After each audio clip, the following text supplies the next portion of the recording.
Hello mga ka-dicer, nandito naman po tayo sa araw-araw nating ginagawa ay ang pagpasok sa ating trabaho, ang pagrota.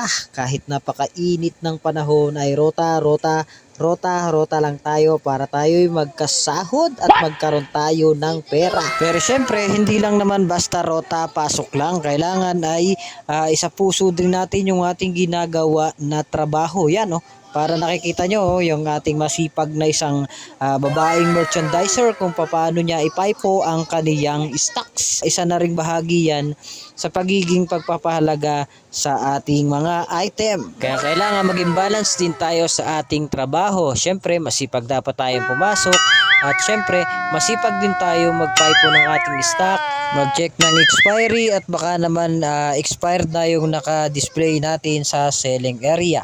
Alam niyo ba dati nung dicer pa ako na naisipan ko na rin na sumuko dahil na sobrang nakakapagod, parang tinatamad ako pumasok.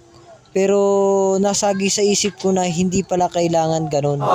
Dapat pa nga lalo tayo magsipag kasi nga may pamilya na tayo. Lalo kung may pamilya na talaga tayo ay dapat na magsipag tayo. Kung ano yung sipag natin sa trabaho, ganun din yung sipag natin sa ating pamilya para nagiging balance. Kasi kung wala kang balance sa trabaho, wala kang balance sa pamilya, magkakaroon ka ng stress, kakaroon ka ng iniisip. Pero kung may balance ka tinatawag ay maluwag sa kalooban mo kasi maayos yung trabaho mo, maayos yung pamilya mo. Wala masyadong iniisip. Lalo na sa kagaya nating merchandiser na medyo mahirap din talaga yung trabaho natin kasi nagdi-display na tayo. Minsan pinagbabag pa tayo kahit hindi naman natin trabaho.